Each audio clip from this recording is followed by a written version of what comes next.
আইবুড়ো ভাতের rituals complete করে আমরা গিয়েছিলাম শিলিগুড়ি মহাবিস্তানে মার্কেট করতে, মানে বিয়ের কেনাকাটা করতে। কি কি নিয়েছিলাম সবটাই শেয়ার করব তোমাদের সাথে এই ব্লগে।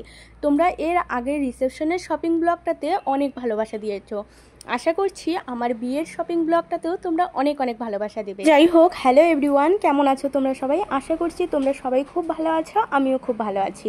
তো আমি মিষ্টি সরকার চলে আসলাম নতুন একটা ব্লগ ভিডিও নিয়ে। এইদিকে বুনু আমি সামনে হেঁটে যাচ্ছি আর আমার মা আর পিসি পিছনে।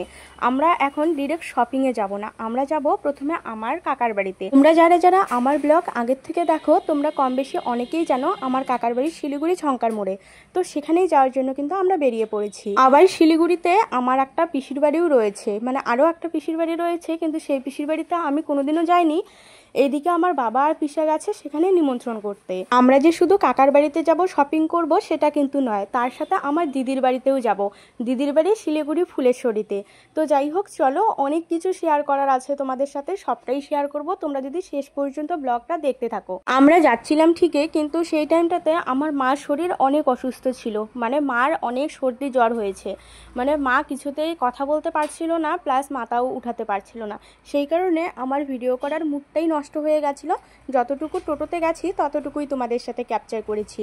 পরে কাকার বাড়িতে যাওয়ার পর কোনো রকমই আর কোনো কিছু তোমাদের সাথে শেয়ার করতে পারিনি। তো যাই হোক, এখন আমরা যাচ্ছি নৌকাঘাটের ব্রিজের উপর দিয়ে। আর তোমরা হয়তো ভিডিওতে অনেক সাউন্ড পাবে, একটু তোমরা ম্যানেজ করে ভিডিওটা দেখে নিও, কারণ তোমরা জানো এই সিজনটাতে প্রত্যেক দিন হাওয়া বাতাস হয়। দুপুরবেলার সময়টা অনেক হাওয়া বাতাস এবং পাশে গাড়ি ঘোড়ার আওয়াজ শোনা যাচ্ছে।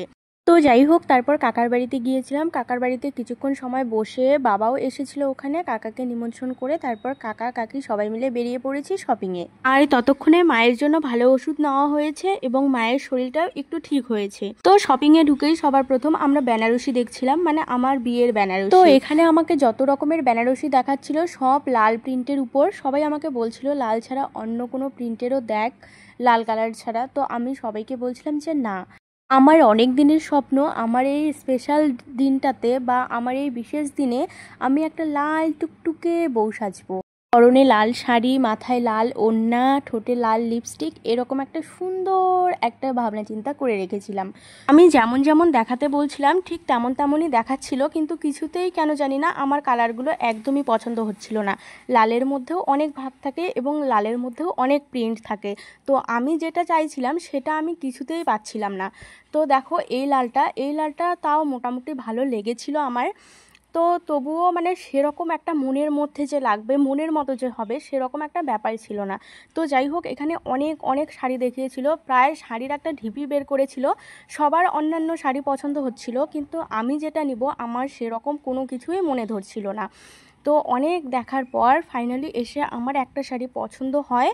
দেখা গেছে কখনো শাড়ির প্রিন্ট পছন্দ হচ্ছে তো শাড়ির লাল খ্যাটখ্যাটে কালারটা পছন্দ হচ্ছে না, আবার শাড়ির কালারটা পছন্দ হচ্ছে কিন্তু প্রিন্টটা পছন্দ হচ্ছে না, এরকম একটা ব্যাপার।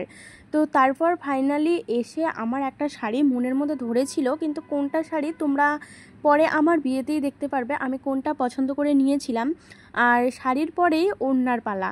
ওড়নাও আমাকে সেরকমই একটা ঢিবি বের করে দিয়েছিল। ওড়নার কিছুতেই কোনো ওড়না পছন্দ হচ্ছিল না, পছন্দ হলেও মনে হচ্ছিল দামের দিক থেকে অনেক বেশি। এই ওড়নাটাই দেখো না, যেটা মাথায় ধরে আছি, সেটা আমার কাছ থেকে 1100 টাকা বলেছিল, 1100 টাকা চাইছিল। ওড়নাগুলো হিসাবে আমার মনে হচ্ছিল দামটা অনেক বেশিই হয়ে গেছে এখানে। আচ্ছা, আমি তো আগে কখনো এই ওড়না ঠোড়না কোনো কিছু নিইনি, তোমরা আমাকে কমেন্ট করে জানিও তো এই ওড়নাগুলোর কি ওরকমই দাম। তো যাই হোক, খুঁজে খুঁজে একটা সুন্দর ওড়না নিয়েছি আমি। আর আমার সেট কমপ্লিট হওয়ার পর এখানে আমি আমার বরের জিনিসগুলো নিচ্ছি, মানে আগের থেকেই ঠিক করে রেখেছিলাম আমার বাড়ির ধুতি পাঞ্জাবিগুলোর কালার আমি কী নেব। ভেবেছিলাম পাঞ্জাবিটা থাকবে মেরুনের মধ্যে আর ধুতিটা থাকবে একটু ঘিয়ে ঘিয়ে টাইপ। তো যেহেতু ওদের বাড়িতে পাঞ্জাবিটা মেরুন আর ধুতিটা ঘিয়ে, আমার বাড়ির থেকে সেটা উল্টা করতে চেয়েছিলাম। তো এখানে আমার পিসির এই শাড়িটা ভীষণ পছন্দ হয়ে গেছে। পিসি দোকান থেকে বের হচ্ছে আর বলছে এটা একটু ভিডিও করে নে তো বা ফটো তুলে নে, কারণ এই শাড়িটা আমার বিয়েতে পরবে মনে হয় পিসি, সেই কারণে বারবার দেখছিল, খুব পছন্দ হয়েছে। এরপর আবার পিসাকে নিয়ে পিসি মার্কেটে আসবে, তার মার্কেট করতে।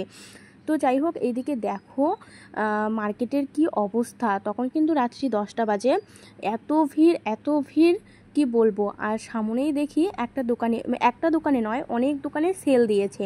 এখানে 300 টাকার মধ্যে কত সুন্দর সুন্দর শাড়ি সেল দিচ্ছে, কিন্তু যেহেতু আমাদের এখন শাড়ি কেনার নাই, সেই জন্য আমরা এখান থেকে আর কোনো শাড়ি ঠাড়ি নিলাম না। কিন্তু তবে পিসির একটা শাড়ি পছন্দ হয়েছে, পিসি এখান থেকে একটা শাড়ি নিয়েছে। যদি আমাদের এরকম কোনো ভাবনা চিন্তা থাকতো তাহলে এখান থেকে অনেক জামদানি, তারপর তাঁত, দেখতেই পাচ্ছ তোমরা কত সুন্দর সুন্দর শাড়ি 300 টাকার মধ্যেই দিয়ে দিচ্ছে। তো শাড়ির টাড়ি কেনা শেষ, তারপর আমরা এসেছি এখানে ব্যাগের দোকানে। যেহেতু বিয়েতে একটা হাতে ব্যাগ নিতে হয়, আমার ওই ঝোলা সিস্টেম ব্যাগগুলো একদম ভালো লাগে না, আমার এই ধরনের ব্যাগগুলো ভালো লাগে। কিন্তু এই মার্কেটে এসে আমার ব্যাগগুলোর দামও মনে হচ্ছিল অনেকটাই বেশি। তো সেই কারণে আমি এখান থেকে ব্যাগ নিইনি। মা বলল ব্যাগ ট্যাগ যা যা আছে সব কিছু বাবা তুই দিনহাটার থেকেই নিস। তো তাই আমি ভাবলাম যে থাক, তাহলে ব্যাগটা রেখে দিলাম, আমি ব্যাগ দিনহাটার থেকেই নিব। আর এখানে দেখো মহাবিস্তান মার্কেটের পাশে, যারা যারা শিলিগুড়িতে আছো তারা তো জানোই, মানে মার্কেটের ভিতর দিয়ে একটা রেল লাইন। এখনই কিন্তু ট্রেন যাবে, দেখে আমার এত বেশি ভয় লাগছিল। মানে ট্রেন সমানে হর্ন দিয়েই যাচ্ছে, কিন্তু লোক তবু আর যাতায়াত করা বন্ধ করছে না। দেখো কিভাবে পারাপার হচ্ছে, এত ভয় লাগছিল আমার। এত যানজটের ভিতর দিয়ে গাড়ি চলাচল করে, ভীষণ একটা রিস্কি ব্যাপার। তো যাই হোক, এইদিকে আমার পিসি কাকি আরও কি যেন নিচ্ছিল জানি না। তারপর সামনে একটা জুতোর দোকান, সামনে অনেক জুতোর দোকান ছিল, এখানে জুতোগুলোও খুব সুন্দর সুন্দর ছিল। এই দেখো কথা বলতে বলতে ট্রেনটাও চলে এসেছে। ট্রেনটা যদিও বা ইঞ্জিন ছিল মনে হয় শুধু, মানে ছোটো মোটো ছিল, তবুও ভীষণ ভয় লাগছিল। তো এখানে যেহেতু অনেক জুতোর দোকান ছিল, মা বলছিল দেখ জুতো পছন্দ হয় নাকি। তো এই দোকানগুলোর থেকে জুতো নিব, ভীষণ দাম বেশি বেশি মনে হচ্ছিল।